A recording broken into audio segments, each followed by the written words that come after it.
दोस्तों, ये बात उन दिनों की है जब मैं बहुत छोटा हुआ करता था। शायद उस वक्त मैं कॉलेज की पढ़ाई कर रहा था। आप में से अगर कोई गांव से बिलोंग करता है तो आपने भी ये जरूर देखा होगा कि गांव में बच्चों के जैसे ही एग्जाम खत्म होते हैं तो सभी के मन में छुट्टियों के टाइम पर अपने ननिहाल यानी कि नानी के घर घूमने जाने की बहुत इच्छा होती है और सभी जाते भी हैं। पर ऐसा भी नहीं है कि सभी नानी के घर ही जाते हैं। कोई अपनी बुआ के यहाँ तो कोई अपनी मौसी के यहाँ घूमने जाता है और बचपन में मैं भी ऐसे बच्चों में से एक था। तो जैसा कि मैंने आपको बताया कि अभी अभी मेरी कॉलेज की एग्जाम पूरी हुई थी, तो इस बार मैंने भी सोचा कि क्यों ना नानी के घर घूमकर आया जाए। अब मैं कॉलेज में था तो इतना छोटा भी नहीं था कि अकेले नानी के घर भी ना जा सकूं। इसीलिए मम्मी पापा से पूछकर मैं अकेला ही नानी के घर घूमने के लिए अपने घर से निकल पड़ा। लेकिन मुझे क्या पता था कि इस बार नानी के घर घूमने जाना मुझे इतना भारी पड़ जाएगा। मुझे बिल्कुल भी अंदाजा नहीं था कि इस बार मेरे साथ इतना बड़ा और डरावना हादसा होगा, वरना मैं कभी भी नानी के घर घूमने नहीं जाता। और इस हादसे के बाद मैं कभी भी अपने मम्मी पापा के बिना अकेला नानी के घर नहीं गया। दोस्तों, आप में से बहुत से लोग यह तो जानते होंगे कि शहरों की तुलना में गांवों में ज्यादा टोने टोटके या फिर काला जादू और डरावनी घटनाएं ज्यादा होती हैं। इसके साथ ही आपने गांव में होने वाले टोने टोटके या फिर काले जादू के बारे में तो जरूर सुना होगा, और अगर नहीं सुना तो फिर आज आपको ये वीडियो जरूर देखनी चाहिए, क्योंकि आज की इस वीडियो में मैं जिस घटना के बारे में आपको बताने जा रहा हूं उसको सुनकर आप सोचने पर मजबूर हो जाओगे कि क्या कभी असल जिंदगी में भी ऐसा हो सकता है। लेकिन आज की कहानी को शुरू करने से पहले मेरी आपसे एक गुजारिश है कि आप में से बहुत से लोग वीडियो को पूरा देखते तो हैं, लेकिन ना ही तो कमेंट करके ये बताते हैं कि उन्हें वीडियो कैसी लगी, और ना ही चैनल को सब्सक्राइब करते हैं। अगर आपको वीडियो अच्छी लगे तो चैनल को कृपया करके जरूर सब्सक्राइब करें, क्योंकि आपका ये छोटा सा सहयोग हमें आपके लिए ऐसी ही कहानियां लाने के लिए प्रोत्साहित करता है। और अगर वीडियो अच्छी ना भी लगे तो कमेंट करके बताएं कि वीडियो में क्या कमी है, ताकि हम आगे आने वाली वीडियोज में सुधार कर सकें। तो आपका ज्यादा समय ना लेते हुए कहानी को शुरू करते हैं। दोस्तों, मेरा जो ननिहाल था वो उत्तर प्रदेश के सबसे पिछड़े हुए इलाकों में से एक था, जो कि मुख्य शहर से लगभग 150 किलोमीटर की दूरी पर था। और नानी के गांव के लिए शहर से जाने वाली बस भी मुख्य गांव से लगभग 20 किलोमीटर पहले ही हमें उतार देती थी। उसके बाद गांव की तरफ जाने वाले किसी भी वाहन से लिफ्ट लेकर ही हमें नानी के गांव तक पहुंचना पड़ता था, और जो सड़क थी वह भी मेन गांव से लगभग 2 किलोमीटर पहले ही खत्म हो जाती थी। सड़क से उतरकर लगभग 2 किलोमीटर तक हमें पैदल ही चलना पड़ता था, तब जाकर कहीं हम नानी के गांव में पहुंच पाते थे। और इस बार यह सारा सफर मैंने अकेले तय करने का फैसला कर लिया था। उस दिन दोपहर के लगभग 3 बजे मैं मेरा सारा सामान पैक करके बस स्टैंड के लिए घर से निकल पड़ा। नानी के गांव जाने वाली बस 4 बजे रवाना होने वाली थी। क्योंकि सफर थोड़ा लंबा था, इसलिए बस में सीट लेने के चक्कर में मैं थोड़ा टाइम से पहले ही बस स्टैंड पहुंच गया था। अब जैसे ही घड़ी में 4 बजे बस और हम दोनों ही अपनी मंजिल की ओर निकल पड़े थे। अब जैसे जैसे बस और मैं अपनी मंजिल की ओर बढ़ रहे थे, वैसे वैसे चारों तरफ धीरे धीरे अंधेरा पसर रहा था, क्योंकि अब शाम का वक्त हो चुका था। कई जगहों पर रुककर सवारी उतारने और बैठाने के बाद आखिरकार शाम के लगभग 6:30 बजे बस ने आखिर मुझे भी मेरी मंजिल पर उतार ही दिया। लेकिन मेरी मंजिल अभी खत्म नहीं हुई थी। अभी तो मुझे आगे का लगभग 20 किलोमीटर का सफर और तय करना था।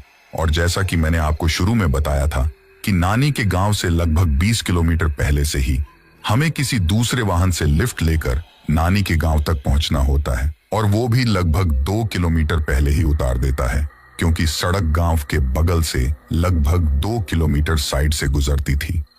अब उस मोड़ पर उतरने के बाद मैं गांव की तरफ जाने वाले किसी वाहन का इंतजार करने लगा था, जो कि अगर मुझे लिफ्ट दे दे तो मैं गांव के थोड़ा समीप पहुंच पाऊं। इसके बाद मैं वहीं पर खड़ा खड़ा किसी के आने का इंतजार करने लगा। अब मुझे वहां पर इंतजार करते हुए लगभग 1 घंटा हो चुका था, पर अभी तक भी कोई भी वहां से नहीं गुजरा था। समय के साथ साथ शाम ढलने के बाद अब रात हो चुकी थी, और जब मैंने घड़ी में टाइम देखा तो लगभग रात के 8 बज रहे थे। इसके बाद मैंने सोचा कि अब यहां और रुकना ठीक नहीं, मुझे पैदल ही थोड़ा गांव की तरफ आगे बढ़ना चाहिए। शायद कोई रास्ते में मिल जाए तो मैं उससे लिफ्ट ले लूंगा। यही सोचकर मैं अपने बैग को उठाकर नानी के गांव की तरफ चल पड़ा। अब चारों तरफ बिल्कुल शांति थी। शहर में जैसे रात के 3 बजे जितनी शांति होती है, अब नानी के गांव में रात के 8 बजे ही उतनी शांति थी। चारों तरफ घनघोर अंधेरा, और उस अंधेरे में मैं और मेरे सामने सिर्फ वह सड़क थी जिस पर मैं लगातार तेज कदमों के साथ चलते जा रहा था। लेकिन चलने के साथ मन में एक उम्मीद और थी कि काश कोई मुझे लिफ्ट देने के लिए मिल जाए, वरना आज तो मेरे पैरों की हालत बहुत ज्यादा खराब होने वाली है, क्योंकि मैं मेरे जीवन में कभी भी इतना पैदल नहीं चला था, इसलिए मुझे ज्यादा पैदल चलने की आदत नहीं थी। अब उस सड़क पर मुझे चलते हुए लगभग 1 घंटा हो चुका था और मैंने लगभग 4 से 5 किलोमीटर का सफर तय कर लिया था, लेकिन अभी भी मेरे सामने 15 किलोमीटर का सफर बाकी था। अब धीरे धीरे मेरे चलने की हिम्मत जवाब देने लगी थी। तभी मुझे मेरे पीछे दूर से एक रोशनी सी आती हुई दिखाई दी और उसे देखकर मैं रुक गया। मैंने सोचा कि शायद कोई वहां इस रास्ते पर आ रहा है। अब जैसे जैसे धीरे धीरे वह मेरे करीब आ रहा था तो मुझे यह समझने में ज्यादा देर नहीं लगी कि यह कोई बड़ा ट्रक या फिर बस है। इसके बाद उसे दूर से ही आता हुआ देखकर मैं उसे लिफ्ट के लिए हाथ देने लगा था, क्योंकि अब यही मेरी आखिरी उम्मीद थी। मैंने मन में सोचा कि क्या पता इसके बाद कोई दूसरा वहां आए या ना आए, इसलिए मुझे किसी भी तरह से इस गाड़ी वाले से लिफ्ट लेकर गांव तक पहुंचना था।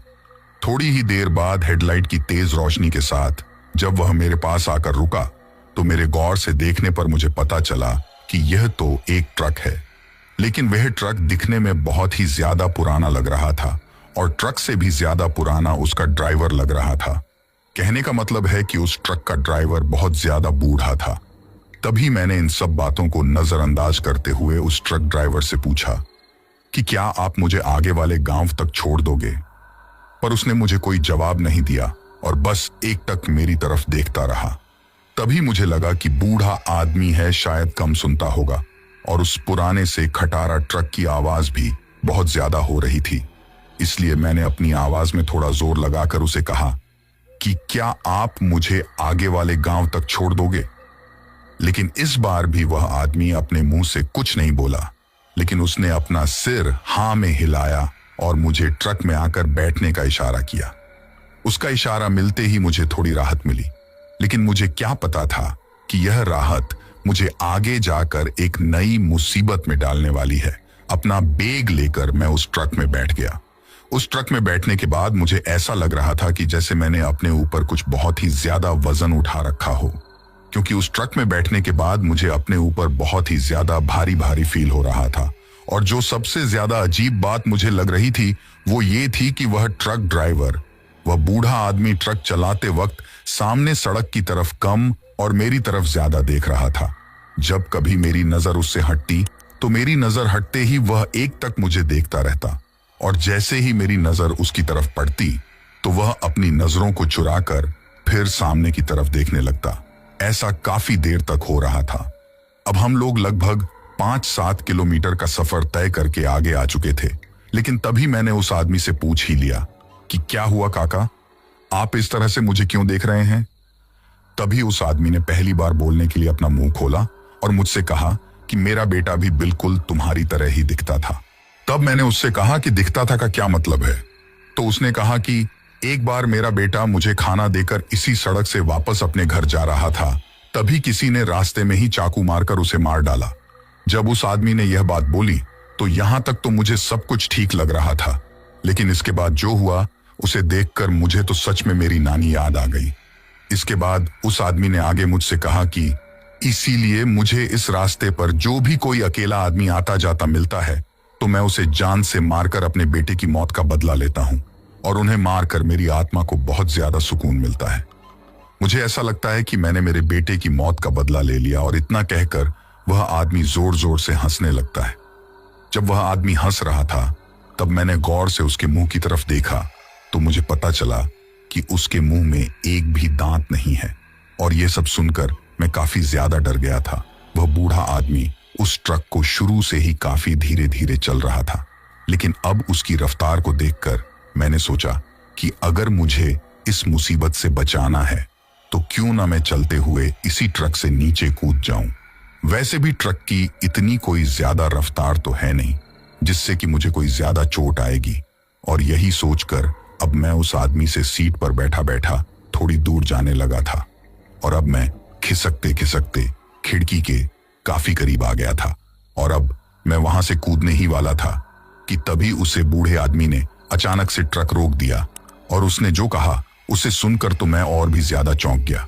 उसने कहा कि कूदना है तो वैसे ही कूद जाओ, मैं ट्रक को रोक ही देता हूं, पर तुम्हें क्या लगता है कि ट्रक से नीचे उतरकर तुम बच जाओगे? मैं आज तुम्हें बिल्कुल भी नहीं छोड़ूंगा। और इतना कहकर वह आदमी उस ट्रक को अब दुगनी रफ्तार में भगाने लगा। अब मैं मन ही मन भगवान को याद कर रहा था कि हे भगवान, मुझे किसी भी तरह इस मुसीबत से बचा ले।